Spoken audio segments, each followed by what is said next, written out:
Bastian. Chapter 101, Good News. The waves of gentle morning sun came in through the window and lit up the bed. The brightness of it forced Odette from her sleep and she opened her eyes. It took her a moment to remember where she was. It had already been 3 days, no 4 days, since her father's funeral and more tragically, the return of Bastian. She raised herself from the bed with a tired sigh. She sat on the edge of the bed, the weight of having to face the day was already heavy on her shoulders and she procrastinated by counting the lace patterns of the curtains. My father is dead, Tira is pregnant and Bastian is back. There came a knock at the door, disturbing Odette from her thoughts. Come in, she said, distantly. Ah, so glad to see you've picked up your spirits, ma'am, Dora said, bounding into the room with energy for the both of them.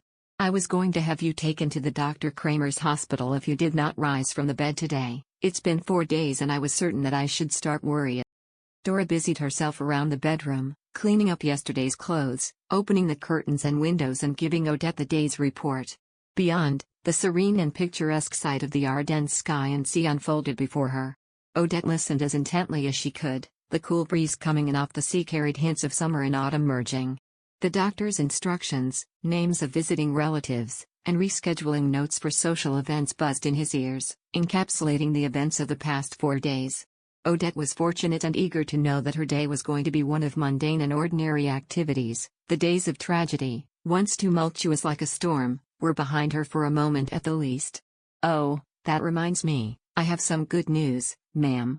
The maid's face lit up. Master says he will be returning to Ardennes today. He had sent a telegram especially, to make sure dinner is ready for the both of you. He will arrive before sunset at the very latest. Oh, yes, okay, Odette said, not even making an effort to sound excited. A flood of memories that had been dormant rushed back to her. Bastian had stood by Odette throughout the funeral.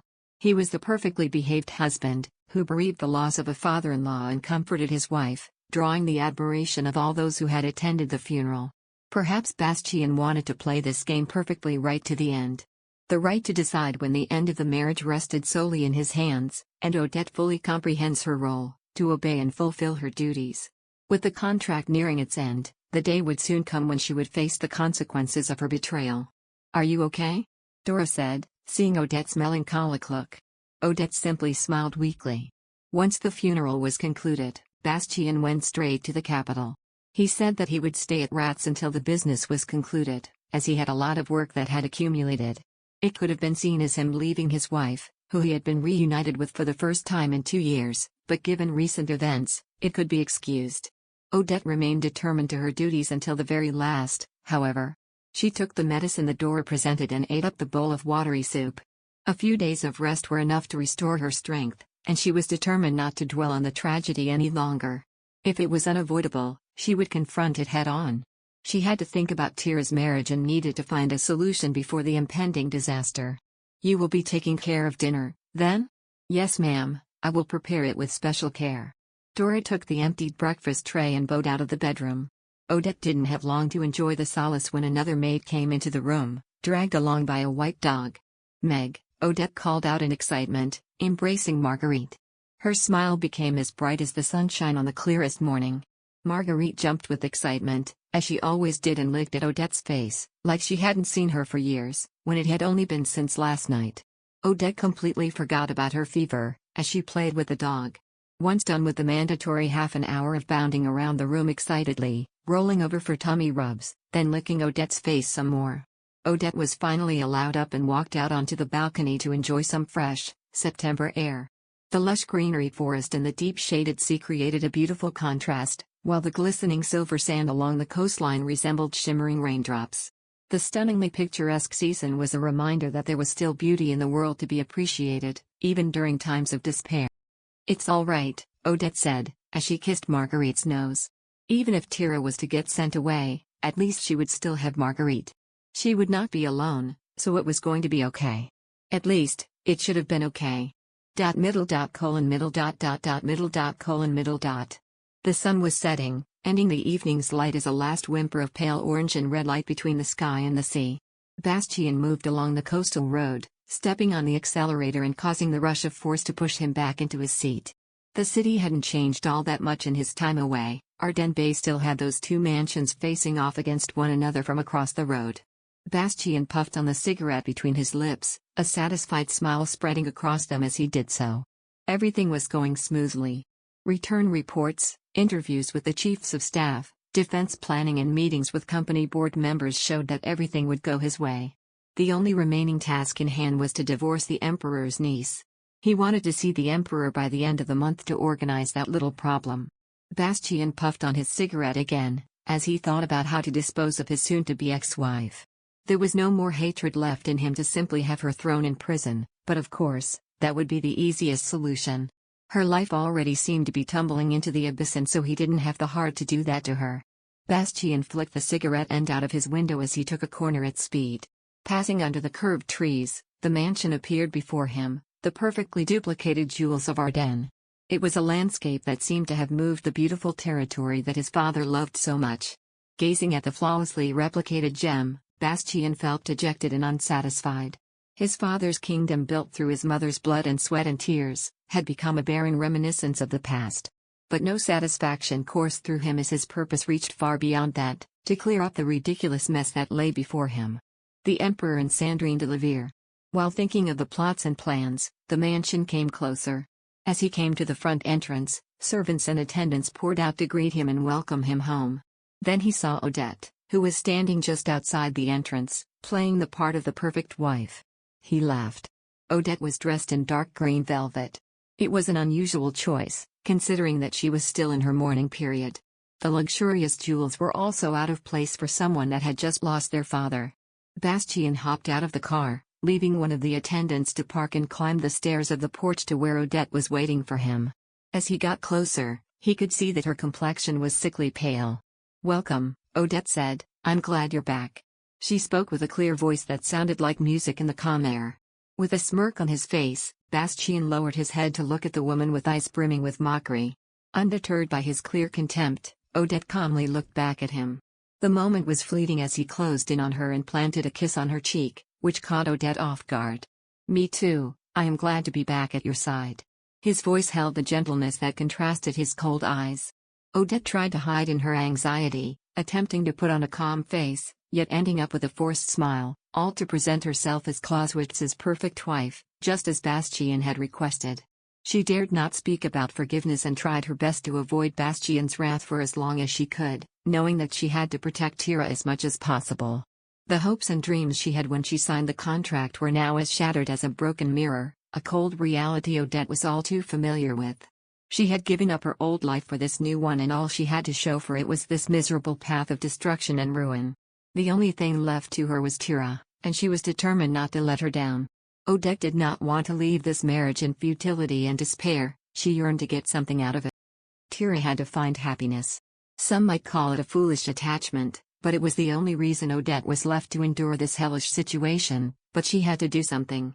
If her wish was to come true, Odette would humbly accept whatever cost. It wouldn't be the end of their lives yet, and after paying the price for her actions, she and Tira could run away and live out their lives happily together.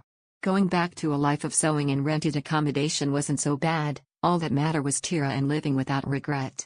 Odette pushed her anguish aside for the time being and readied herself for when she needed to do. Bastian wrapped up his conversation with the servants and looked at her. Quickly composing herself, Odette clasped her cold hands together and straightened. She even managed a polite smile. Still regarding her emotionless eyes, Bastian motioned for her to join him, to escort him into the mansion. The icy chill in his eyes made Odette feel as though she was sinking into the depth of the frigid North Sea. Accepting his request, Odette took his hand, and with the prelude over, it was time to begin the final chapter. Middle. Bastian. Chapter 102, You're So Lucky. Middle. Thank you for keeping your promise, Odette said, revealing her true feelings at the end of dinner. Bastian set down his cutlery and looked up at her, locking eyes with Odette, who had abandoned any pretense and dropped her fake smile. Her manner betrayed a radically new attitude from that of the dutiful wife. "Thanks to your generosity, Tira graduated successfully," Odette said, keeping as calm as she could. Generosity. An empty smile played across his lips. Despite witnessing her pitiful display of unappealing dignity, Bastian made the decision to overlook it for now. His curiosity piqued, he resolved to simply observe the effectiveness of any contingency plan that he might need to call upon. Bastian continued eating. The empty dining room rang with the rhythmic clinking of his cutlery as they danced over the plate. It left an unsettling harmony in Odette's heart, like an ominous ticking clock. Odette watched him stiffly, as he fed the last morsel of meat into his mouth, leaving behind nothing but a streak of bloodied gravy on his plate. It felt like a punishment in itself, to have to watch him eat. Once he swallowed the last mouthful, he took up the wine glass. "I do not wish to be greedy anymore," Odette said meekly. "What's your point, ma'am?" Bastian said, raising an eyebrow as he sipped at his wine. "Well, I understand that it was a condition of the contract from the Emperor, that we were to keep this marriage until Princess Isabel had safely ascended to the position of Princess of Belov, and gives birth to her first heir. So? Well, her first child was born last spring and, well, Countess Lenart's divorce was finalized. Do you think I don't know any of this?" Bastian said with a sneer. Odette felt her face heating up and tried to remain calm. "Well, it means we are reaching the end of our arrangement, so I will be accepting your divorce now." Odette bowed her head. Bastian stared at the woman acting like a martyr before him and emptied his wine glass. He had not expected this forwardness from a woman who had spent the last 2 years in penance. She was still as shameful as ever, to act so brashly as this. But she was right to ask for a divorce, he was just not expecting her to be so open about it. Odette drew up as Bastian put down the empty wine glass, and for some reason, he saw her as the meek little woman at the chapel. The widower and his young daughter that sat with Odette, they looked like they had already formed a family. It would be a scandal if the public were to find out, it could be a good enough reason to divorce. Bastian nodded, pouring himself some more wine. Odette's recklessness was finally becoming clear, acting like she was already divorced and trying to secure a position as the next Countess Sanders. She must be eager to liberate herself from the burdens of this deceitful marriage as swiftly as possible. Maximin von Sanders represented the brightest future she could hope for. It was an astute decision, one that couldn't be denied. If their contract had ended on its own, he would have also endorsed that decision. However, circumstances have changed. Bastian near gulped down the entire contents of the wine glass and wiped his lips on the back of his hand. Odette looked at him despite her fear. She couldn't muster the strength to look away. "You know, you're so lucky," Bastian said, looking at Odette through narrowed eyes. "Your father died just in time for you to pay for your crimes. It's almost like a noble sacrifice to save his daughter." "What do you mean?" "Since the body remained intact, the technique couldn't have been the same as before. Did you use poison this time?" Bastian's tone was remarkably polite. Odette let out a groan as she finally grasped what Bastian was getting at. A wash of humiliation overcame her and felt like her body was being consumed by an icy chill, numbing her to the core. "Congratulations, Lady Odette," Bastian raised his near-empty wine glass. All Odette could do was breathe hard and try to hold back the tears. Considering the circumstances, divorce would definitely be the most suitable resolution. Well, divorce was always inevitable from the start, but adding a few scandalous affairs and the murder of your father along the way. "Bastian," Odette snapped. She wanted to let Bastian know that she had every intention to keep her promise. She was not planning on doing anything stupid, she would take her punishment, but this was going too far. Of course, she only had Tira in mind. Odette needed to make sure that Tira's wedding took place before the news of the divorce spread, the sooner the better. Her intention was never to avoid responsibility. If she ever intended to, she would have just fled the mansion 2 years ago when Bastian went to Trosa. "Bastian, Odette swallowed the painful lump in her throat. There was no emotion left in her icy eyes as she looked at Bastian. "What would you actually lose if we got divorced?" Bastian aimed to quash the birth of the happy Sanders family. The more he thought about it, the more it lit a fire in his heart. "You are set to gain everything, while I lose everything. Doesn't feel very fair, does it?" "Then what's your prize?" Odette blinked back the tears. "Well," Bastian rang the service bell. "What more do you have to lose to make the deal fair?" As he softly spoke the question, the doors silently opened up to let the servants into the room. For a moment, Odette felt lost, but she quickly regained her composure, putting on her signature smile of a pleasant hostess. The dinner that was supposed to celebrate their reunion after 2 years, turned out to be something entirely bitter and distasteful. Bastian ate it up, every last bite. Middle. As the painful nausea subsided, The sound of a flushing toilet echoed out. Odette came from the toilet, struggling to maintain her composure, and made her way to the washstand. She thoroughly rinsed her hands and face. It was already her third time vomiting and believed she could no longer endure any more of this agony. She had emptied out all that she had eaten, and then some. "Are you all right, ma'am? Shall I call the doctors?" Dora said as Odette left the bathroom. "No, it's nothing, don't worry yourself," Odette said. Marguerite bounded around her legs as she headed for the dressing table.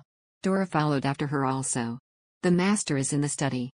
He will be going to bed shortly, once he is finished with the rest of his work," Dora said as she started to brush Odette's hair. "He said he would be using the master suite, so that he can get a good night's rest." "I see. You're so beautiful, ma'am," Dora said, her face reflecting in the mirror of the dressing table. All Odette could do was smile in reply. Dora carefully began removing the jewels Odette had been wearing and then neatly removed her dress, brushed it down and hung it up. Odette watched her in silence, an unexpected wave of shame coming over her, causing her cheeks to flush. It had barely been a week since her father's passing and already she was dressing herself in splendid attire, a bid to win favor with Bastian, and despite her efforts, she suspected it had not been as fruitful as she had hoped. "Good night then, ma'am," Dora said. Once her tasks were done, she left with a polite greeting. As soon as the sound of the maid's footsteps faded, Odette silently slipped out of the bedroom. Fortunately, Marguerite's mournful whimpers were not too loud. With vigilance, Odette hastened to her small study. She locked the door, then recovered the safe she kept in the drawer of the desk. Dinner had felt like punishment to her, and so she resolved to tend to Tira's affairs without any further delay. Bastian might have spoken about a fair deal with a cold logic that sent shivers up her spine, fearing the cold mentality behind it, but he had to understand that there was no way he could be financially compensated. He also didn't seem to have any intentions of dumping her in prison. Then there was only one card left for Bastian to play, Tira. Odette believed he would not harm her, but it's what she didn't know he would do that scared her. Determined, Odette counted out the money very carefully. A husband, a child, Tira and herself, it would be a tight fit, but it would have to do. After counting out the money, Odette carefully put it all back into the safe. Odette sat at the desk and penned a letter to Tira. As she sealed the envelope, the thought of the phone crept into her mind. The phone in this room was broken, leaving the only other option being the phone in Bastian's study.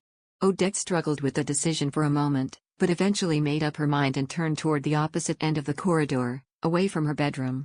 There was still a faint glow coming from under the door, so Odette concealed herself in the shadows at the end of the corridor and waited. Fortunately, she didn't have to wait long until Bastian finally retired for the night.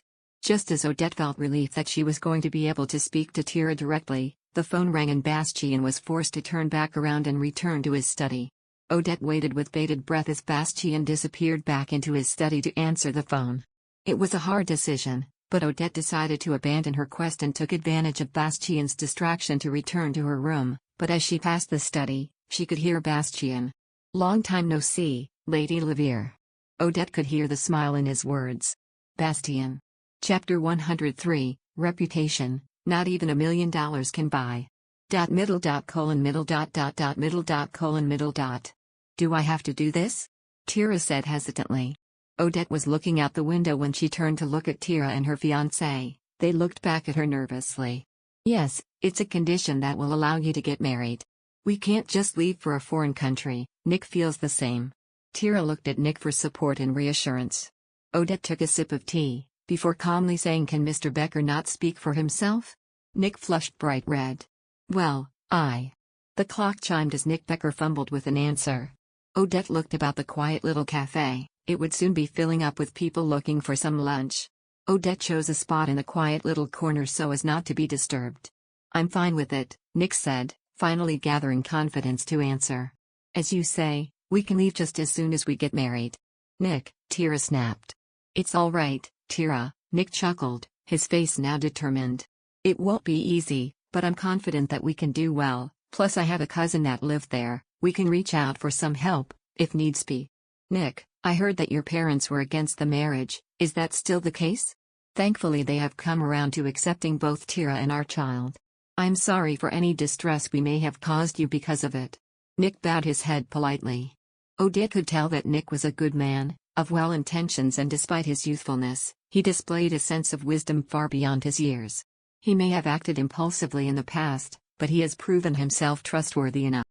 Do you have any plans for when the baby comes? Odette turned her eyes on Nick. It won't be that difficult to find a job, being an experienced carpenter. The plan is to be able to build my own workshop at some point. My father's workshop will no doubt go to my brother, so it's probably best to think about going independent. Nick was nervous as he spoke, caught under Odette's scrutiny, but he spoke of his plans and gave the impression he was as firm as a tree, a contrast to Tira's more emotional temperament. I think this could be a good opportunity for us. I think it could be good, especially for Tira. What? Tira said. Because no one will take issues about your origins. You'll be able to escape the discrimination and prejudice that's been bothering you all your life. We can start a whole new life. Nick looked into Tira's eyes, showing genuine compassion and affection. Odette took out an envelope from her bag and passed it across the table to Nick and Tira. The pair looked at it like it was something they had never seen before. Thank you for making such a tough decision. This should be enough to help you find a suitable place to live. There are also 2 tickets, said Odette. Oh my God, Tira said, her eyes popping out of her head. She looked into the envelope and saw 2 boarding passes for a ship heading for the New World, and the dates on them. October 31st? That's so soon. It is a tight schedule. We have a lot to do. Get married first, then prepare for the immigration and the child. Sister, what's gotten into you? Are you ashamed of me or something? Do you think I am a tarnish on your reputation? Tira, don't do this, Nick said, trying to comfort his fiancée. Now that our father has passed, are you so desperate to get rid of me as well? It feels like your intent is to simply wipe away the last blemish on your noble and humble life. Tira Biller, calm down, Odette snapped. Biller, Tira heard the name rattle around her mind, which eventually dragged out her tears. Biller, that's right, this is because I'm really a biller, is that it? What do you mean? I wonder if you would be doing this if I was a Diessen. Probably not, I think. I'm just a daughter of a maid, I have no station, you're lesser. If that's what you want to tell yourself, if it makes you feel better, to say such mean things about yourself, but I don't think it's an appropriate thing to say in front of your child, Odette said coldly. She got up from her seat and prepared to leave. Don't go, sister, Tira said hurriedly, but Odette had already put on her coat. I'll go to Nick's hometown and we can live quietly there. I just don't want to be so far from you. Tira, Nick tried to cut in. Are you really going to be okay without me? We will be so far apart and I don't want to be away from my sister. Please don't let me go. Stop acting like such a child, Odette said flatly. Mr. Becker, please let me know what you plan on doing. Yes, of course, don't worry.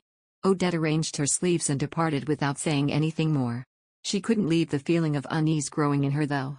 Tira's desperate pleas were like that of a child and it tugged on her heart, but she had to resist the urge to turn back. Indulging on misguided empathy would only make things harder. She had to get used to the idea of detaching herself from Tira, for her own safety. Odette moved around the shops like a ghost, purchasing a few things to disguise her true intention in the city center. As she walked the sun-baked streets, the appointed hour drew near and she hurried to City Hall. A driver was already waiting there for her. Thank you, Hans, let's get back to our den. Returning the polite greeting with a nod, he closed the door behind Odette and made for the driver's seat. He was curious about the small package she carried, but it was none of his business to know and turned his focus back to Odette's directions. It's done now. Odette closed her eyes, recalling the fact that was the only comfort. Middle. Bastian narrowed his eyes as a man stepped into the bar. He wore a smart woolen suit he thought was a school uniform. He wore glasses, a hat and a brandished cane. His smart appearance stood out amongst the informally dressed patrons of the sports club. Maximin von Sanders, Bastian growled around his drink. Why is he here? Eric said, also noticing Count Sanders' entrance. The others of the table looked up. Is he a member? Lucas said. It's Sanders, there's hardly a social club he is not a member of, another said. Sanders isn't a rich family, right? But still, it's Sanders. Yup, he has priceless reputation, not even $1 million can buy it. But still no skill in actually making money. The table laughed. Clauswitz's membership card probably cost more than his family's inheritance, right Bastian? Eric giggled, his face painted red with alcohol. I don't know, I never actually counted, Bastian smirked. The table laughed again. What does $1 billion even look like? You could buy anything you ever wanted, even a wife. Eric, the table looked at him aghast. It's certainly a worthy investment, well worth considering. It's just a shame that Bastian's half-brother receives all the favorable treatment. He's a good-for-nothing compared to Bastian, no outstanding qualities, other than having a noble mother. Eric drained his glass. But don't get too upset, Bastian, you still have a wife, just make sure you keep the receipt. The table went into an uproar. Really? Bastian said, reaching for the whiskey bottle.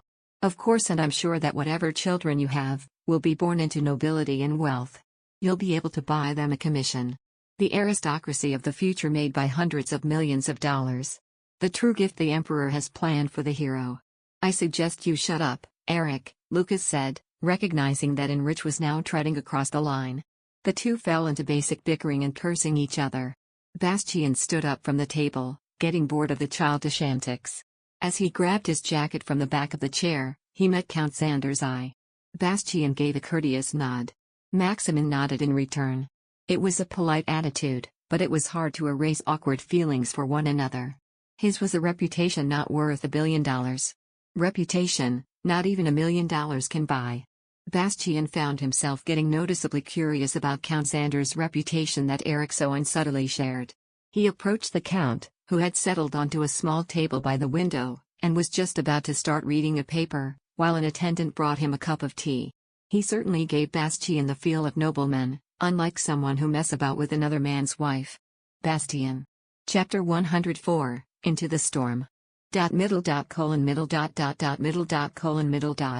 Odette had impeccable taste, as demonstrated by the cream-colored accents of the guest parlor.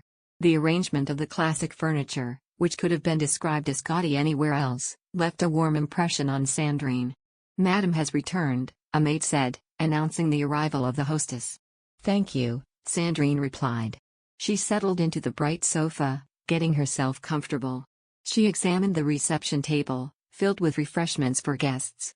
She couldn't help but notice the luxuriously gilded pottery. It would not be too much effort to replace Bastian's ex-wife, when her tastes matched Sandrine's own so closely. She looked out the window to the sea with a smile and took a sip of moderately cool tea. Today she was a substitute for her father, Duke Levier, paying a visit to Mrs. Clauswitz with no other purpose than to meet the wife of a low-ranking officer. "You may go." The maid observed her briefly before silently departing. The well-educated employee deserved a commendable score. Sandrine waited for Odette, leisurely enjoying her cup of tea. She knew it was a gamble, but she was willing to take the chance. She couldn't keep waiting forever. Even after successfully getting a divorce from her husband, her relation with Bastian was still at a standstill. They were close, he was polite and friendly, but there was nothing more, and she was starting to get impatient. She wanted to start her relationship with him, before she felt even more estranged. Something felt like it was going wrong and Sandrine couldn't quite figure it out. Unless he had found another lucrative bride elsewhere, then the only reason why he was acting this way was that woman, Odette. While Sandrine's anxiety grew, the servants and attendants prepared for Odette's return and eventually, Odette finally made her appearance at the entrance to the guest parlor. "Long time no see, Odette," Sandrine greeted with as bright a smile as she could manage, but not too far as to seem obviously fake. "Good morning, Lady Levier," Odette said, greeting Sandrine with a little surprise or embarrassment. Sandrine couldn't make up her mind which. The two settled into chairs, a servant handing Odette a cup of tea and refreshing Sandrine's. She couldn't help but notice that Odette's finery left no impression that she had just lost her father. "I hear the interior construction has been completed. I must thank you for allowing me to be your first guest." "I absolutely adore the decoration," Sandrine said politely. "Did you say you were invited?" Odette said, narrowing her eyes. "Please don't tell me you've forgotten. I would be very disappointed if you have," Sandrine said, putting down her teacup. "I told you I wanted to visit for tea, and you invited me to stay as your friend for a few days this weekend." A friend. Something came to Odette's mind, that maybe this was something that had been arranged on that night she had heard Bastian talking on the phone. Was he talking to his lover, though? It was strange to have a secret meeting arranged in this way. She didn't understand him. Odette became more confused while trying to reflect on Bastian's intentions, who had returned after 2 years a perfect stranger. "Surely, that's what happened. Isn't it?" Sandrine urged for a response in a raised voice, briefly glanced at the distant maid. The late afternoon sun bathed the reception room in its warm glow, having traveled over the sea. Odette stared at the woman sat across from her, so nonchalantly sipping at her tea. So confident, coming to check up on her position as Bastian's queen. Middle. Bastian emptied his glass. By the way, I must thank you for attending the funeral. Bastian spoke as casual as if he was talking about horse racing or polo. I really thought I wasn't going to make it, but I got there at the last minute. You're welcome, I was just doing what I had to. Given Duke Diessen's reputation, I'm sure it was a hard decision for you to show up to his funeral, Bastian smiled drunkenly. I don't really care what the world thought of him. Sometimes a reputation amounts to nothing, a fleeting cloud holds more significance than a friend in a time of sorrow. I'm glad you think so, I'm glad my wife has a friend like you, Count Sanders. Bastian exuded a cool demeanor as he lazily leaned back in his chair, flashing a sociable, wonky smile. Maximin found it hard to let his guard down around Bastian. Even out of uniform, he cut an imposing figure. His heightened sense of caution felt excessive, especially given his long-standing and respectful friendship with Odette. How is Mrs. Clauswitz doing? Maximin said, hoping to evoke a response. I think she is getting weaker, Bastian said, genuinely sorrowful. His eyes fixated on the melting ice in his glass. Once her health has improved, we will definitely organize a proper show of appreciation. Consider it a reward for you the kindness you have shown in taking care of Odette in my absence, Bastian said. A flawless smile came to his lips. A bell chimed, signaling the passing of the hour. I must apologize, I have another appointment, Bastian said, looking at his watch. That's quite all right, Maximin said calmly. I will see you again soon, Bastian said courteously and strode out of the bar. Maximin looked out the window as he placed his cup down. The landscape brought up memories of Odette, her warmth encapsulated by the sun's rays. Was it because she had held Alma as she slept? The memory of Odette merged with that of his wife, a bittersweet illusion that entranced him. Though he knew it was a fleeting illusion, he couldn't shake it from his mind. He realized a never-before-looked for emotion. Maximin pushed his glasses up his nose and returned to reading his book. With each page he turned, the jumble of aimless thoughts faded away. By the time he finished the chapter, he thought of Odette like any other person. Maximin sincerely wished her happiness, just as he always had, and he knew that things would continue to be as they had been. Middle. As the evening descended, Odette and Sandrine descended the stairs. The headlights of a car flashed through the window. Sandrine was gleeful in her soft footsteps down the stairs and Odette did her best to match. I'm so glad Bastian has finally come home, Sandrine said, beaming at Odette, linking their arms, but Odette's attention was on the headlights coming up the driveway. Nearly 15 days had passed since his return and yet their daily lives remained estranged. Odette continued to play the role of the dutiful wife and Bastian remained the devoted husband. Everything was as it was before, except for the fact that they no longer shared the same bed. It was the calm before the storm. Odette regained control of her straying thoughts. The suffocating sickness made it difficult to conduct herself without measured focus, but all she desired was an end to this marriage and the storm seemed to be inching closer. Odette composed herself at the front door, waiting as if she was one of the other servants. As soon as the door opened, Sandrine was the first to greet him. Long time no see, Major Clauswitz. Bastian seemed almost as shocked as Odette when he saw Sandrine greeting him, alongside Odette. The look on his face was a picture. I came to visit at the invitation of Mrs. Clauswitz, to comfort a friend in a time of sadness, right Odette? I promised to spend the weekend with Lady Levier. I'm sorry I forgot to inform you in advance, Odette said meekly. Friend. The word friend, used in various ways, made Bastian laugh. Well, you seem to have many great friends, Odette. Welcome, Lady Levier, Bastian said, and gestured for the escort. Sandrine smiled satisfactorily and took Bastian's outstretched hand. Odette just watched them. She felt like any other employee, waiting for their services to be required. Is that woman his sole reason? As she pondered, Bastian walked over. In a hurry, Sandrine changed her expression, hastened up the stairs, one leading the other, or the other leading the one. Odette couldn't tell, but she followed after them silently, her understanding clear and unruffled. Sandrine's anger vanished as she looked deeply into her lover's eyes. Bastian Clauswitz had returned, now a stronger and more stunning man, a reward that more than compensated for her patience. Middle dot colon middle dot middle dot colon middle dot. Bastian. Chapter 105, Prove It. Middle dot colon middle dot middle dot colon middle dot. I think it's time for me to go, Odette said calmly across the card table.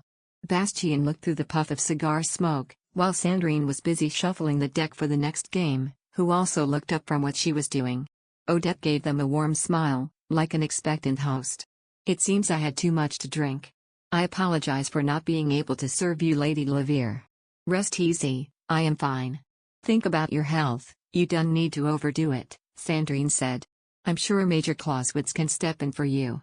It'd be a pity to conclude the game while I'm still eager to play. Bastian raised an eyebrow as he breathed out another cloud of smoke. Odette sat patiently opposite him, beside a glass that remained untouched and full, mirrored its state from the last dinner. He chuckled, thinking about how she claimed to be drunk from a drink she never sipped. Throughout the night she attended to Sandrine, her magnificent pride nowhere to be seen. As you wish, he said, thinking it's as fair affair and it wouldn't hurt to relish a different thrill this time. Thank you, Bastian.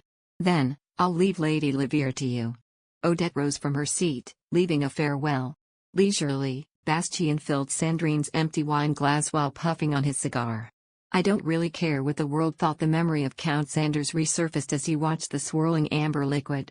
Odette's affair with him would be the scandal of the century, upending the empire. His priceless honor and reputation will be dashed on the rocks overnight. It wouldn't be difficult to make them outcasts in this world. But was it revenge enough to compensate the damage that woman had caused? Bastian lifted his head, lost in the plot. Through the wisps of cigar smoke, he caught a glimpse of Odette's wistful face. It was hard to believe that she was about to face a tremendous downfall. But isn't she a woman who has long forsaken her honor? There was a faint sneer on Bastian's face. The scandal might be good for the two who don't care for their reputation. They were great people who could live in a world secluded from everything, far away from him and everyone else. Even though Count Sanders already had a child, they would no doubt find some sort of happiness together, the picture-perfect family. Bastian? Bastian hadn't realized how quiet he had suddenly become. He turned to Sandrine, his countenance void of any melancholy. On the table was a card waiting for him. You can start, Sandrine. With a nonchalant smile, Bastian looked at his first card. Odette gracefully departed the drawing room, accompanied by her loyal canine companion. She never even looked back as the door swung closed behind her. Middle dot colon middle dot middle dot colon middle dot. Odette got herself ready for bed, removing all the jewelry and the dress. She closed the windows and curtains, before indulging in a longer than usual bath. By the time she got out, it was past midnight. Marguerite was already asleep, curled up in front of the fireplace. Odette put on some warm pajamas and slowly braided her hair and was about to meticulously clean away the dressing table when a knock came from the door. Excuse me a moment, Sandrine said, helping herself into the room. Odette stirred, but was too devoid of energy to say anything. This bedroom does not suit at all, it will have to be changed before the wedding. Sandrine moved about the bedroom, examining every nook and cranny. Odette watched carelessly. It had been a very tiring day and she was not in the mood to get riled up. It was a waste of energy to get involved in pointless conflicts. You're not going to leave that dog behind, are you? Sandrine frowned at Marguerite. Don't worry, Marguerite is coming with me. That's a relief, I can't stand such dogs. If you're done, Odette said, bored of Sandrine already. Oh no, I just thought it would be better to use your door to Bastian's bedroom. The night is deep, but you never know who might be awake, where the eyes might be watching. What? While mulling over the words, Sandrine took off her silk gown. Odette hardened at the sight of Sandrine in pajamas that revealed a little too much. Sandrine neglected to even dress in appropriate underwear. It was very inappropriate attire for entering or exiting a man's bedroom. Sandrine sighed. It's always better to be careful than to get caught out, obviously. But isn't this a bit much, Lady Levere? Why, do you want to stay as Bastian's wife or something? Sandrine frowned. You don't know why Bastian welcomed me, do you? As Sandrine approached Odette, she could smell Bastian's favorite drink on her. She couldn't bring herself to look at Sandrine. Shame burned her cheeks, a feeling that stripped away any sense of entitlement to even the smallest rights. Look, I honestly thought we would get along, Sandrine said, turning to the door without much thought, the door that had been securely shut for the last 2 years, open to let another woman through. Middle. Once the shower was concluded, Bastian wrapped himself up in a gown and lazily dried his hair. He could still feel the drunkenness muddle his head. He accepted this as the day he had drunk far too much and was not looking forward to trying to sleep with the room spinning so fast. He took a slow and steady step back into the bedroom. "Bastian," came a voice as he opened the door.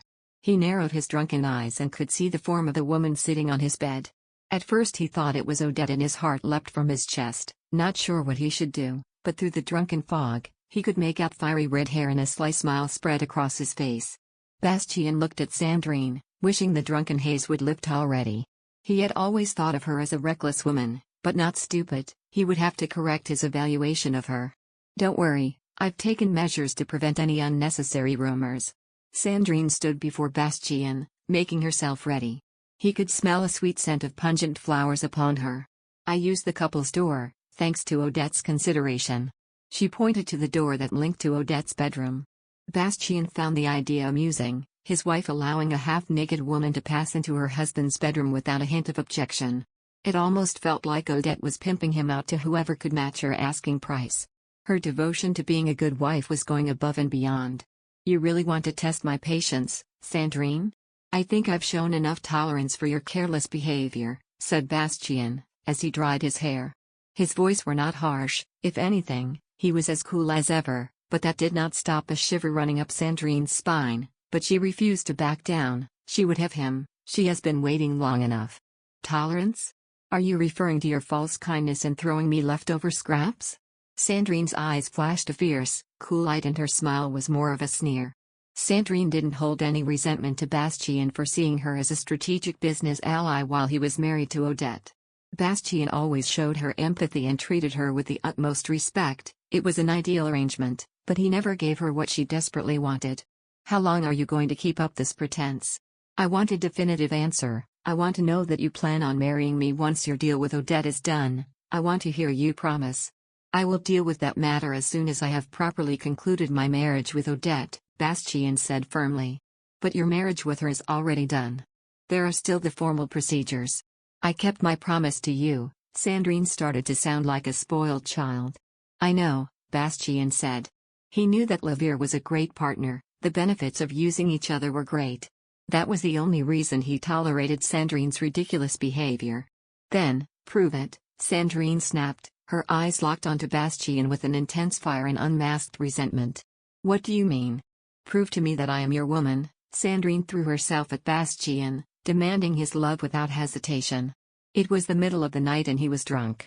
Sandrine knew very well that it wasn't just intoxication that was clouding his judgment, but the vivid heat her body was giving off, mixed with the heady scents of her perfumes. Sandrine tossed her meager pajamas aside and let her warm, mostly naked body press against Bastian as her lips pressed against his. She could taste the solitude on his lips, a rich, chemical intoxicant he had been indulging in all day. Bastian. Chapter 106, Conspirator. Middle. "You should aim to keep your dignity, Lady Levere," Bastian said, peeling Sandrine a foot away from him. His voice was icy and his breathing was labored. He retired his gown, doing his best to hide the erection that kept wanting to peer out from the fold of his robe. Sandrine attempted to approach him once more, but Bastian firmly kept her at arm's length. His gaze was firmly unyielding. "Bastian?" Sandrine said, refusing to accept his rebuttal. The bulge was firm evidence that he wanted her and she wanted him too. It was no illusion, and despite his hurtful attitude, there lingered a warmth between them. "I don't want this," Bastian said. "What I want is a wife that knows how to act like a noble lady, not a night lady. If you want to carry on acting like a whore, then I am sure that a young painter of yours will accept you like this." Sandrine blanched, then quickly turned the deepest shade of red as her whole body flushed with embarrassment. Bastian barely twitched as he looked down at her with those cold eyes and cut her with his words. "I was so glad that you were interested in me, Bastian, but to cast judgment on my love affairs while conducting your own is a bit hypocritical, don't you think?" Sandrine tried to calm down, but her pride had been dented and she was not going to let it pass. She had never lied to Bastian about her lovers, promising herself wholly to him if only he promised himself to her. Their openness to each other was what drove her to love him in the first place.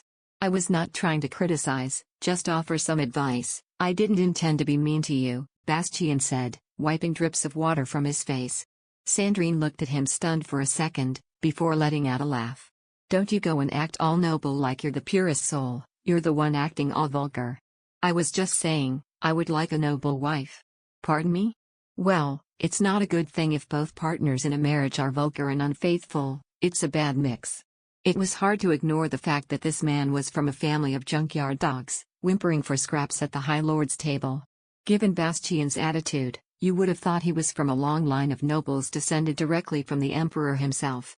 Though it was true that Bastian's position had improved greatly since the time of their original deal, his reputation was garnered solely from a military career, supported by the emperor. His marriage to Odette was what got him his station. This meant that Levere no longer held station over him. Are you really going to pretend to have forgotten all the favors my father pulled for you? Sandrine wielded her devotion like a weapon. Lady Levere, your father has already earned a huge profit 3 times his worth thanks to me. I think his favors are repaid, Bastian said with a sarcastic smile, once again trampling on Sandrine's feelings. Even so, it doesn't mean that all emotional debts have been paid off. Wow, you've changed since when we last met. I still love you, Bastian, that hasn't changed. Despite Sandrine's desperate last appeal, Bastian showed no signs of being moved by her pleading. All she could read on his face was a deep fatigue and drunkenness. If you're so interested in toying with emotions like this, then maybe you should seek another to marry. Is that crystal clear enough? Or am I wrong in remembering our conversation? Bastian said. Sandrine became very aware that she had not a thread of clothes on. I wanted to marry you because I highly valued your quick wit and adaptability. I thought you were a skilled player in this game, but it seems I might have been wrong. Bastian, This is the last consideration I can show you, Lady Levere, by not kicking you out of this mansion, bare as you are. Bastian's voice became low, barely audible. I will be back in an hour and I expect to find my room vacant. I very much doubt we will meet like this again. How could you do this to me? Quite easily. Maybe next time, show the respect and dignity expected of a noble woman, then I will find it hard to turn you down, Lady Levere. Bastian left the room and Sandrine collapsed onto the bed. She had never truly expected to gain Bastian's love, so when she had received it at the start, she longed to be desired by him. His resistance deepened her shock and wounds had been inflicted. It felt like she had reduced herself down to a mere piece of meat. It was humiliating, pathetic, beneath her. She loathed herself for falling for such a despicable man. Her unyielding love for him felt more like a punishment. Sandrine gathered up her nightgown, tears streaming down her face. He didn't even look back at her as he left. Having been rejected to the very last, all she could do was watch him walk away. Middle. Their relationship is very strange, said a maid coming into the break room. See, I told you so, said the maid who had first voiced the suspicion. I mean, last night they were in separate rooms and had separate breakfasts, the maid continued as she brought in the dirty dishes of breakfast. Maybe it's out of consideration for Madame's ill health. Nah, it's just strange. It's been nearly a month since the master returned home. A young couple reuniting after 2 long years should not be living so distant from each other. Moreover, the Duke was not that affectionate as a father. True, judging by how quickly she discarded her morning dress, it doesn't feel like the mistress is grieving all that deeply for her father, and she's not even that ill anymore. She's going out today. She is enjoying the social life happily enough, but when she is around the master, she acts like she did at the start of her sickness. The cook expressed her disapproval of the neglect the hostess was showing her husband just as the service bell rang. I'll go, you just got back with breakfast. Volunteering? My, how you've grown, Molly. I'm still quite young, Molly laughed, heading for the door. Molly rushed from the lounge, heading right for Odette's bedroom. She knocked, waited for permission to enter, before she opened the door. She found Odette sat by the window, basking in the morning sun. Good morning, ma'am, Molly said cheerfully. Odette turned to the maid and smiled. I hear you are attending the royal ladies' tea party. Shall I get an appropriate dress ready for you? Yes, please, said Odette, turning back to the window. Molly pulled out a light blue dress, to which Odette approved and then proceeded to help Odette cloth herself in the dress. If you need my help, feel free to tell me. Molly was the first to run out of patience as she attempted to tighten the corset. Her hands pausing with the strings in her hand, Odette's pale and beautiful face remained emotionless. I'm worried that the master might have found out about your betrayal. He's a scary person, he'll never let you go so easily, Molly said, tying off the corset. Odette did not reply. Please, you can trust me, ma'am. Molly tried to make herself sound as sincere as possible. Even after learning that Molly was Theodora's spy, Odette took no action. It was clear that Odette had some plan for the future, letting a suspicious maid stay by her side. Molly was impatient to know what. They had a symbiotic relationship, but Molly had nothing to lose. Maybe you could seek help from your family, you never know, there might be a way you can support each other. Molly pressed the point as she finished tying off the lace. Odette turned around, her once serene face wavered. Molly smiled at her co-conspirators. Middle. Welcome, Major Clauswitz, Admiral Demel greeted warmly.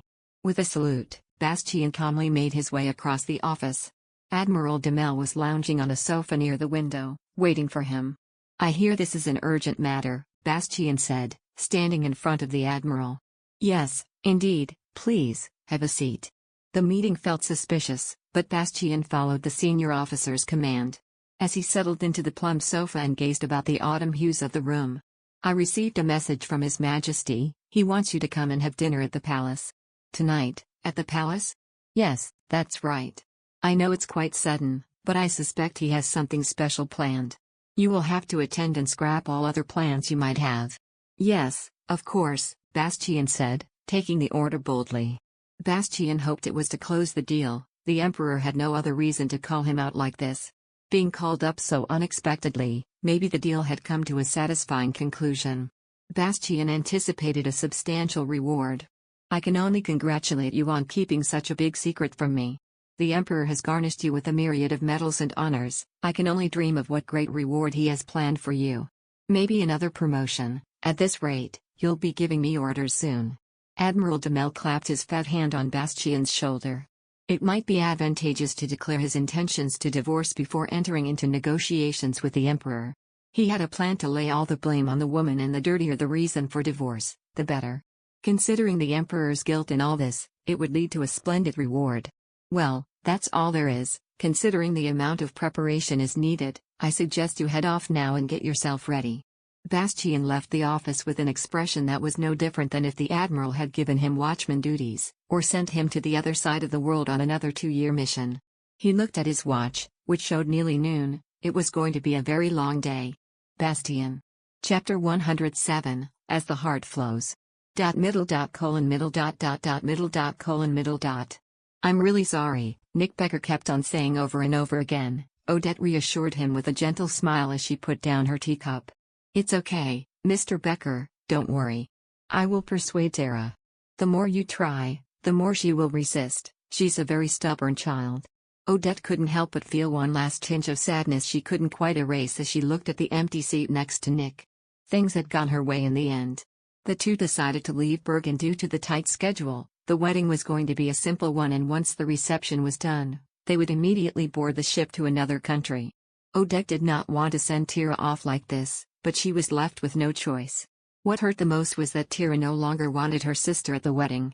It was hard to accept, but it was necessary.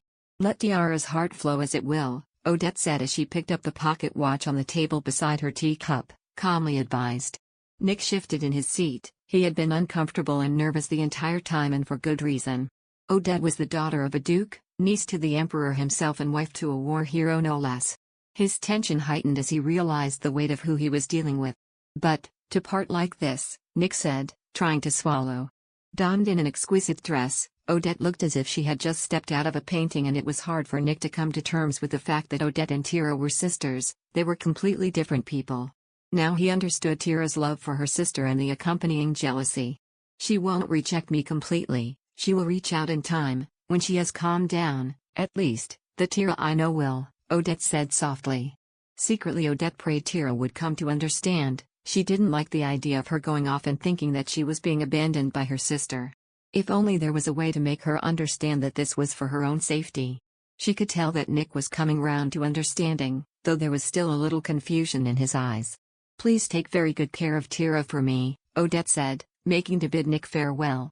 I'll escort you, Nick said. No need, Odette politely declined and hurried out of the cafe. The clock tower just started to chime the noon bell. Odette made straight for the tram, ignoring the attention her fine dress was getting as she dashed through the streets. She didn't have the time to care about what others thought. The purpose of her outing was to attend a tea party, but first, she wanted to go for a little walk to catch her breath, is what she told Reiner, who was parked close by. She needed to catch the tram on time, or be caught in the lie.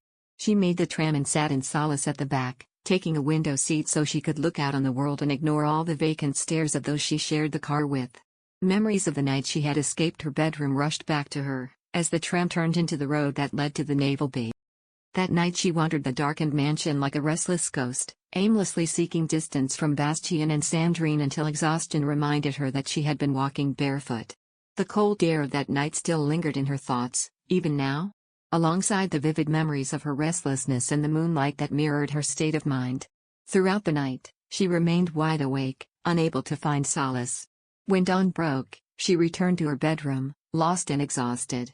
The soft light shone seemed to embrace her arrival. A few hours later, the morning sun was already shining brightly and Sandrine left Ardennes. Thank for the good time, she had said on her way out, leaving Odette to ponder over its rueful meaning. Middle. Prepared to go to the palace by 5, Bastian said, crossing the foyer without further explanation. What do you mean all of a sudden? Madame is not home, so how do we handle this? Lovis scuttled after Bastian. Don't worry, I don't need my wife to attend me, just make sure the car and driver are ready when it's time to depart, Bastian said. But is it not more customary to enter the palace by carriage? I don't know about that, why bother?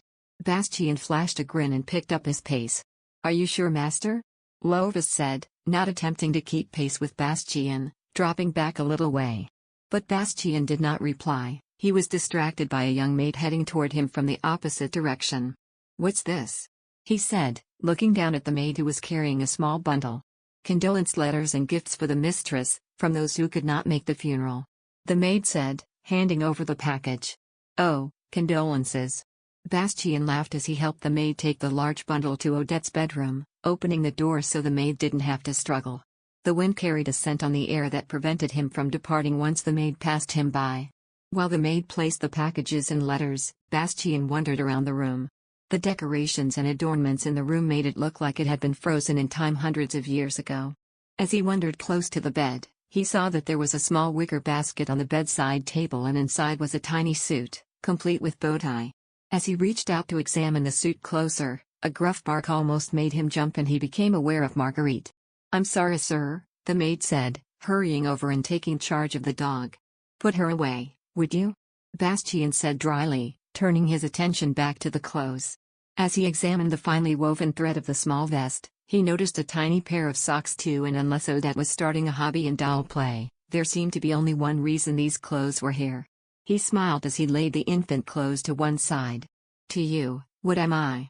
He pondered, feeling as if he had once again reaffirmed the answer to that wretched question that shattered everything. I'm nothing at all, huh? He realized, a truth he had already known, but the passing time seemed to intensify the disgust within him. He took a seat in the long-backed armchair next to the window and made to light a cigarette. He looked about Odette's bedroom. He could drive her out tonight, if he so desired. He would tell the Emperor of his intentions and then he could be as cold toward her as he wanted. He didn't have to feel bad about it. After all, is it really that bad to force out a woman that never really wanted to be here in the first place? The more he thought about Odette soaring free as a bird, the stronger his doubt became. It didn't make any sense. An unfaithful woman, a spy who stole the secrets of the company, a criminal who made her father a cripple. No matter what he thought of her, his true feelings did not change, and all the while he struggled to come to terms with how he felt. Time was dripping away, hurtling toward the inevitable divorce. Master, there is a call for you, the maid returned, sticking her head around the door. They said their name was Keller? Bastian's eyes narrowed, a flicker of surprise in them. Keller, the detective who had been keeping an eye on Odette during his absence to rats. Bastian pushed himself out of the seat, shaking off the cobwebs of thought, and was distracted by something falling to the floor. In knocking his seat back a little against the dresser, he had inadvertently caused a bouquet to topple to the floor. When he picked them up again, he saw amongst the pink roses, a letter. It had a flying hawk stamped on it. Xander's. Bastian. Chapter 108, I Hate You. Middle. Odette did not recall how she had managed to make it back to the hallway leading to the master bedroom. The sensation of her legs moving on their own accord left her a little disorientated. She walked with her hands clasped in front of her, like she was praying, and as she felt her dulled consciousness resurface, here she was. Bastian returned home a lot sooner than she thought he would, only for him to depart again minutes later. He headed for the palace, where he was to negotiate the final dissolution of their marriage. Odette turned the doorknob, mulling over the news the butler had shared with her. It was the expected future to come. She knew this day was drawing close, but now that it was actually here, the pain of it was a lot deeper than she thought. What would be the reason he chose for their divorce? She wondered. Odette entered the bedroom, trying to anticipate what scandal Bastian and the Emperor would come up with. They were all despairing, but she was strangely at peace. She would be content as long as it ended. For now, all she needed to worry about was changing out of these clothes and meeting Bastian. Odette acted according to the priorities she set in her mind, forcing out that which did not matter right now and concentrated on removing the hat, gloves and jewelry she had worn to the tea party. She even took off her wedding ring absently, which was now loose on her finger thanks to her illness. As she started dragging a brush through her hair, something clicked. Meg? Realizing that Marguerite was not there, Odette rose from her vanity table and looked about the room like the dog was hiding behind the lamp or something. She dropped her comb when she noticed the man standing by the window. Bastian, she said with a start.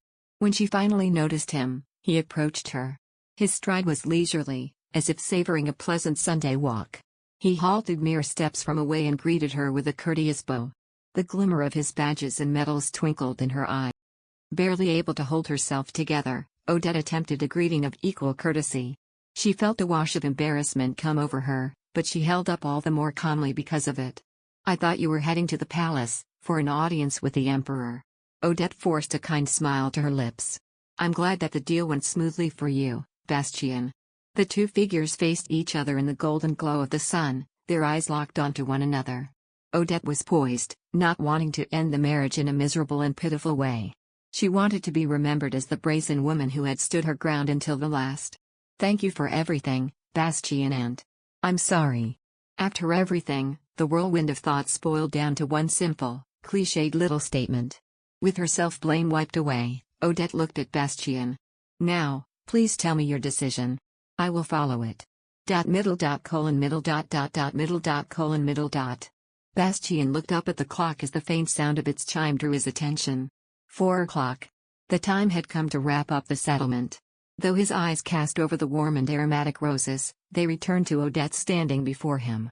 She may have bowed to him politely and showed reverence in the face of her judgment, but he knew that it was all just an act. She was nothing shy of extremely arrogant. She had prepared everything to send away Tirabiller. The actions reported by his private detective far exceeded his expectations. He was far more expecting to hear that she had been frolicking with that vagabond Sanders. She had sacrificed herself for the sake of her family, betraying her family for her family. For her, family was life, even at the cost of her own. She would do anything to secure their well-being. As admirable as it was, Bastian could not forget about her vicious backstabbing. Bastian? Odette said in surprise. Bastian hadn't realized it, but the thought of her betrayal made him sneer menacingly. Bastian looked past her faux innocence and caught sight of a picture hanging just behind her. It was nothing more than propaganda from the naval festival, capturing a moment of sweet deception. Now he understood. She had changed, seeming like the woman in the photo, but with a softer touch and slimmer figure. When he realized that all traces of the young girl had faded, he could see how immature past Odette had really been. He recognized his own foolishness for being deceived by the young girl. His gaze grew deeper and calmer, drifting to the silk blue dress and the woman's pale, prayer-like hands. Memories of her fingers playing a melodic tune flooded his mind. The moonlight, the piano, and his naive hope that the moment would last forever. I hate you. Bastian wanted to admit the truth hidden in his heart.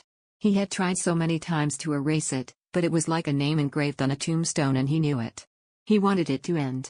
He wanted to trample this woman. He wanted to hurt her like she had hurt him. He wanted to break her, wanted her to fall at his feet and cry out for mercy. Facing that dark desire, Bastian felt like he understood. He wanted to inflict terrible pain on this woman, a price that needs to be paid for the pain given to him. The fact that he had only just come to terms with such desire was easy. It's better to save the heartbreaking goodbyes for later. After all, you are going to need some time to come to terms with my decision. Bastian smiled as he took one final step closer. Odette could feel the primal threat in the words and instinctively faltered back, but Bastian only moved in closer. One step, then another. Their slow and relentless chase was coming to its inevitable end.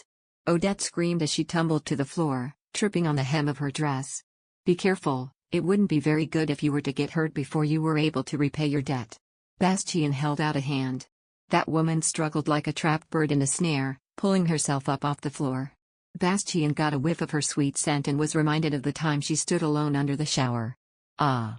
Odette let out a soft moan as she pushed Bastian out of the way and got herself up off the floor. It was only after they locked eyes again, when she stood before him, did she realize what was happening. She tried to escape, but his large, firm hands were clasped around her face and he looked at her like a ravenous beast. All Odette could do was stand there, subdued, with only enough strength to fight back the tears. Bear my child. Finally, his decision was passed, echoing in what seemed like an eternally silent space. The room fell into a deep silence as Odette looked into Bastian's smiling eyes. What? What more could I ask of you? You are a woman of impeccable bloodline, so, use that to repay your debt. A child with royal blood should be satisfactory payment. No, I would rather go to jail, Odette shouted. I don't want to do that. Why this? You could fabricate any lie to send me to prison without ever producing any evidence. That is true, but what do I have to gain from that? I have thought long and hard about it and this is my decision. With a polite smile, Bastian lifted Odette's chin so that they were staring at each other again. He could see fear and tears in her eyes. Her cheeks were flushed and her lips tremble. He found her current demeanor much more appealing than when she pretended to be a saint. Don't worry, though, you won't be the mother of my child, Bastian said, letting her face bow once more. You will be divorced just as soon as the child is born and you will never see them for your whole life. The child will grow up as mine and Sandrine's. His hand, sliding down her stiff neck, had reached the front of her dress. You can't do this to me, Odette tried to shout, but her voice was a cracked whisper. Oh sure, it might be a bit bothersome at first, but you have left me with no choice. Your father is dead and you've sent your dear sister away, abandoned. Now you have no family left, so, we have to create a new one. Bear my child. And leave that child behind. Everything passed in a blur of motion and noise to Odette. She struggled to come to terms with what Bastian was saying. She felt like she had lost her mind. It felt like she was living a nightmare and she would will herself awake, if she didn't already know she was awake. You ruined what was most precious to me, so it's only fair I return the favor, don't you think? Suddenly, Odette felt her dress strap being pulled, accompanied by the sound of her shirt button being torn off. The sensation was too real to be dismissed as a mere dream. Bastian. Chapter 109, Lossless Calculation. Middle. Odette had done her best to resist, but in the end, she couldn't overcome Bastian's strength. He had ripped her dress from her body, not giving her a chance to fight. His vile touch grasping at her underwear made her skin shrivel up, even through his gloves. Caught in the terror, Odette resisted wildly like a cornered animal. Bastian respected her efforts by backing off a little, but only to attack her again with different tactics. The determination to inflict as much damage as possible was admirable, but in the end, she was no match for Bastian. Bastian enjoyed toying with Odette a little too much and became curious about what she would do if given enough slack. As expected, Odette seized the opportunity. I wonder if poor Nick Becker knows he is marrying the sister of a murderer, Bastian said, towering over the retreating woman. Odette halted in her shuffling toward the door. She was frozen and couldn't take another step. Even this was not going against Bastian's predictions. Is he not the father of the child Tara carries? The youngest son to a family of well-respected carpenters, who own a lumberyard outside the city. But that's just what I heard. Bastian already knew everything. Odette gasped for breath, all too aware of the footsteps coming for her. His parents were quite displeased with the fact that their youngest son's wife was the illegitimate daughter of Duke Diessen. Yet, they had no choice but to accept it because of the child already in the womb. I wonder what they would do if they found out that the sister of their daughter-in-law had tried to kill her father. Are you threatening me now? Odette said through sobs. It's more like advice, really, Bastian said calmly. It doesn't bother me either way. I'll achieve my goals and it's up to you how much you sacrifice. Though come to think of it, it might be better to have tear a bill or break it off, cast your little family down into yet more ruin. Please, don't involve Tara. That's entirely up to you. Bastian gave Odette a vile look of desire. The heat under her skin prickled to a beauty pink pleasing to Bastian's eyes. Above all, he wanted to see her racked with pain. The fact that, when pushed to the edge of the cliff, she still would not abandon her family was very satisfying to him. The pain of losing her first child would be all the sweeter in the moment. Go ahead, if you want, Bastian said, taking a step back from Odette. It would really do me a favor if you ran, it would give me an excuse to ruin what's left of your family. Are you really going to ruin your life for a woman you despise? Odette said. You seem to misunderstand something. I have nothing to lose. I will pay back as much as I am owed, and on top of that, I will gain a child with blood as royal as the Emperor's. What loss is there for me? How can you even think of using a child like that? You, of all people, I would have thought would understand what it's like for a child to lose their mother. Ah, yes, don't worry, the child will never know Sandrine is not their biological mother. They will grow up just fine. I did. You grew up fine? You? Well, as you can see, Bastian said, with a tranquil smile. Odette swayed as if on the verge of collapse, steadied herself against the back of a chair. She knew she should escape, but her feet would not obey. She couldn't surrender, not just yet. Lost in the emotional hell Bastian had laid out before her, Bastian approached her and began undoing her underwear. Shall I set you free? He said, untying the lace of her corset. Odette began to resist again, but the fight was not with her this time. She felt as if she was floating on a dark cloud of numbness, and by the time her senses came back to her, she was already sprawled out on the bed, staring up at the ceiling. Odette thrashed as Bastian tore off her corset and threw it, along with her blue dress and skirt, onto the floor. He then removed his gloves, and his watch tossed next the pillow's side. Bastian's face came into view as he clambered on top of her limp body. He stared down at her with a wicked smile and a glint in his eyes. Bastian, please, Odette said in a pathetically weak murmur. He lifted his gaze from where he had been looking down at her shivering body. She felt the tears run down her cheeks and her chest bucked with barely contained sobs. A twisted smile formed on Bastian's lips. He was enjoying her pain even more, and each time she pleaded, only excited him more. Bastian's lips formed a smile, memories of being manipulated by this witch-like woman surfacing. He realized he had hesitated when he could have had her long ago, stating terms in an agreement he never truly cared about. What he feared was ruining their relationship, never winning her heart. This worry haunted his sleepless nights beside his sleeping wife, perhaps stemming from the night he won her in a gambling den. Bastian, she pleaded once more, devoid of all emotion except desperation. What a clever strategy she had, her teary eyes calling his name once enough to win his sympathy and delight. He was a fool for her. But, unfortunately, that moment was long gone. Bastian tore off her knickers and threw them aside, ignoring her pleading. Like a famished beast, Bastian tore off her knickers and threw them aside, ignoring her pleading. Odette screamed as Bastian kissed her aggressively, like a starving animal. He unbuckled his belt, and her whining and struggles only fueled his joy further. Ah! A sharp cry rang out as Bastian's hand, previously clutching her chest, slipped between Odette's legs. He muffled her scream with a kiss, exploring the dryness beneath. Odette sobbed in shameful pleasure, her eyes reddening as she tracked Bastian's hands, working to part her legs. With his damp hand, Bastian tenderly stroked her cheek, a final act of kindness to commemorate their past intimacy. Odette cried in pain as she clutched the end of her sleeve. Bastian glanced at his watch. He had to be quick, he had an appointment with the Emperor. Quickly, he turned Odette and climbed atop her, forcibly stretching her legs. Cries of pain and rough moans erupted nearly at once. Bastian didn't care anymore about her feelings, it was his answer to the siren song. Middle. Their passionate lovemaking, marked by Bastian's muffled groans, reached a climax and abruptly ended. Odette was desperately trying to break free, causing Bastian to pull her waist tighter, thwarting her attempts. Like a pinned butterfly, he fluttered weakly before finally collapsing, exhausted. He had done it with this woman. With the act done and his body cooled, Bastian felt reason return and the reality of what he had just done sank in. He looked over at Odette, who was curled up on the bed, sobbing. A hollow laugh escaped. He felt like he had journeyed far and wide, only to find what he was looking for right back at the start. He was filled with relief. The transaction concluded in the manner it should have started. When Bastian woke up, Odette lay on the bed as if she had fainted. Bastian rolled off the bed and tidied himself up. Adjusting his trousers and belt, tucking in his shirt and brushing down the wrinkles was all he needed to regain his composure, a stark contrast to the mess Odette was left in. He went to the bathroom to wash off the scent of her from his fingers, adjusted his tie and cufflinks. Other than replacing his wedding ring, nothing else warranted his attention.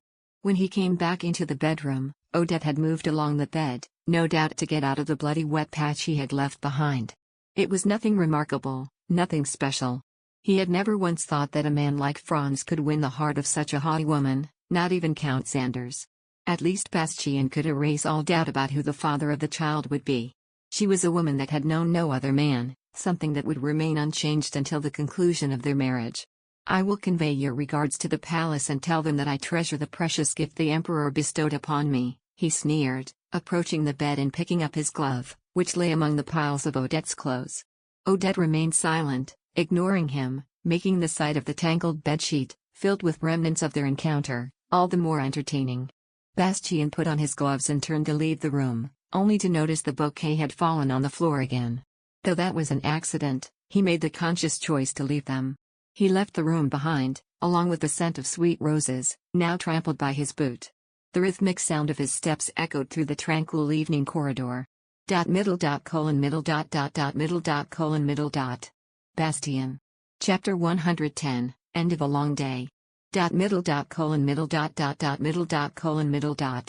By the time Odette recovered her wits, evening was already closing in.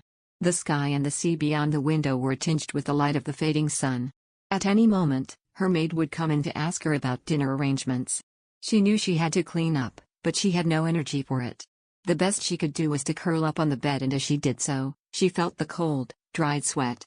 She looked over at her disheveled clothes all over the floor. The torn buttons, ripped underwear, shoes flung to opposite corners. Could it have been a bad dream? Of course not. She had to sober up and accept the reality as it was. Sorrow washed over her in drowning waves of anguish. She was exhausted. She yearned for rest, she wanted to fall asleep but was too afraid of what dream may come. She lay in a silence as quiet as if she was underwater and watched the sunset. In the silence, she became vaguely aware of a gentle ticking sound, and in the twilight, she saw that the man had left behind his wristwatch. Raising painfully, Odette picked up the watch and looked at it. There was something different. She had an intuitive realization in the moment her eyes met Bastian's as he removed it. He was more rational than he had ever been in the days swept up in uncontrolled desire, which made him ever more threatening. The man that had been her last hope was now gone forever. Upon confronting that desperate reality, the world flipped on its head once more. It was the last memory Odette could fully recall. "Madam, it's Dora," the maid's voice came from the other side of the bedroom door. Startled, Odette quickly rose from the bed, ignoring the stiffness in her muscles. She thought to get her robe, but her body was still a little awkward to control, and instead, she stumbled to the floor. She couldn't even manage a few proper steps. "Ma'am, are you okay? Do you need me to call the doctor? Master said you were resting because you were not feeling well." Not feeling well? Odette guessed that was the excuse Bastian had given the staff. "No, there's no need," Odette managed to give a weak response. As she got back up off the floor, she felt something wet and warm trickle down her leg. She knew what it was immediately and in a flash: the heavy weight and unfamiliar heat, the tearing pain between her legs, the sound of clashing flesh, and the sensation she could not turn away from, even with her eyes clamped shut. "Madam, are you really okay?" "Yes, of course, don't worry." Suppressing her tears, Odette quickly grabbed her skirt nearby to hide the shameful traces. Had it been a normal marriage, this might have happened long ago, perhaps even in the back alley of the gambling den where they first met, so there was no need to be concerned about it. "Thank you, Dora. If I need any help, I will call." Odette gathered together her sullied garments, thankful that Dora decided not to do a visual check of her well-being. Odette took a low breath, trying to get control of herself. She repeatedly chided herself as she made for the bathroom. She was finding it difficult to think properly, and above it all, one fact remained clear. Bastian was insane. There were no words to justify his decision to have a child for revenge, and Odette had no intention of paying the crazy man's price. Never, no matter what. Middle dot colon middle dot middle dot colon middle dot. And it's all thanks to you, the Emperor declared, as he concluded the discussion on the situation of the North Sea. Bastian set down his glass with a modest smile. Now that the dinner and cocktail party was concluded, it was time to get down to the meat of why he was there, escorting the Crown Prince and Princess Belov. Thanks to the successful establishment of a military alliance with Belov, we were able to strengthen the defensive line of the North Sea front. This is an honor that would not have been possible if Isabel's national marriage had not been successful. I will always deeply appreciate that, but it seemed that the Emperor was not done with his rhetoric. Bastian was getting impatient. I think it would be prudent to offer you a baron title, the Emperor continued. That was your promised reward, was it not? With such contribution, I think you're more than qualified to be enlisted among the imperial nobility. What do you think? You're too generous. Why? Isn't the title of a baron from the lower nobility enough? The Emperor said with a humorous note to his words. If I were to offer you a higher station, the backlash would be fierce, but fear not, keep performing and I promise you'll be a Navy Admiral with the title of an Earl by the time you're 40. The Emperor laughed. Your Majesty, I must tell you that I do not desire a title, nor do I wish to be Admiral, Bastian said politely. The Emperor looked at him with a raised eyebrow. My dear Bastian, are you seriously turning down such a haughty gift? Have you given up on your ambition? No, of course not. I would gladly accept if I had achieved anything myself, but I have no intention of accepting that which has not been dutifully earned. Bastian smiled and nodded. Bastian felt entirely arrogant for turning down the Emperor's offer, but he also did not want to accept handouts made by backroom deals. He wanted to earn his titles and promotions through his own great deeds, not because he made a shady deal with the Emperor. One day he would fly with the wings of his own making. He would fly higher than anyone ever dared imagine he could. Well then, what is it that you desire? I doubt you would want more wealth, the Emperor said, irritation clear as day. May I reserve my answer for later, when I have had the chance to think about it? Bastian was unflustered by the Emperor's growing impatience. So, you're saying there is nothing I have that you would like? If I didn't know you better, Major Clauswitz, I would say that you just insulted the Emperor. Not at all, Your Majesty, rather, I'm expressing my desire to achieve more, off my own back, Bastian said, straightening his posture. Postponing this deal until that day simply signifies the continuation of our personal relationship. And so? In return for deferring my reward, I intend to reap the interest of a stronger relationship with the royal family. Do you perceive my promise as some sort of savings account? The Emperor scowled at Bastian. Bastian didn't flinch. Bastian had thought long and hard about his plans. Plans that had to be altered thanks to Odette. Nothing was certain at the moment, but his goal was still clear. He would secure maximum benefit. To optimize his gains, he decided to exercise patience, knowing that hasty decision could result in lost opportunities. Gaining goodwill with the royal family was an added bonus. Bastian knew the Emperor would see through any attempts to conceal his true intentions, so he chose to deal with it head-on. The Emperor was a ruthless man, but he wasn't without his rationale. If he proposed some form of mutual gain, the Emperor would likely accept it. He was confident that he could be that benefit and the Emperor would not be able to resist. You're a refreshingly candid businessman, the Emperor mused. No wonder most social circles are not fond of you. The Emperor laughed heartily and drained his wine. What about your desire to being the son-in-law of filial nobility? You know, Duke Levere won't accept a son-in-law without a title. The Emperor narrowed his eyes as he spoke, hinting at his daughter's protection. Well, now that the bothersome father-in-law is out of the picture, perhaps there's no need to change wives after all. Bastian looked at his wrist, realizing he had forgotten his watch, an ill omen for a naval officer. This oversight caused a minute crack to form in his composure. I am prepared to accept whatever decision you have chosen to make on the matter, but personally, I hope that you will treat Odette well. She is, after all, my blood relative. Bastian tidied his sleeves, raised his eyes to meet the Emperor's. Blood relative, and inappropriate to describe a chess piece he had moved in position to be discarded, but Bastian did not object. Yes, Your Majesty, he said with a respectful smile. I will bear that in mind. The Emperor rang a bell and quickly after, a servant came in to refill his wine glass. Now, new promises call for a toast, do they not? The Emperor proffered the wine glass and held it high before him. Without hesitation, Bastian downed his drink, feeling the warmth course down his throat. Whether it was the alcohol or lingering desire fueling him, he didn't know. Middle colon middle middle colon middle. Madame went to bed early. Lovis reported briefly, his curiosity about the palace's events overshadowed by her master's need for rest. You've done well, rest now, Bastian replied, his voice tinged with drunkenness, before calmly continuing on his way. Lovis turned to ask about clothes but halted when he saw Bastian slowly approach his wife's bedroom. Bastian wasn't so drunk as to enter the wrong room.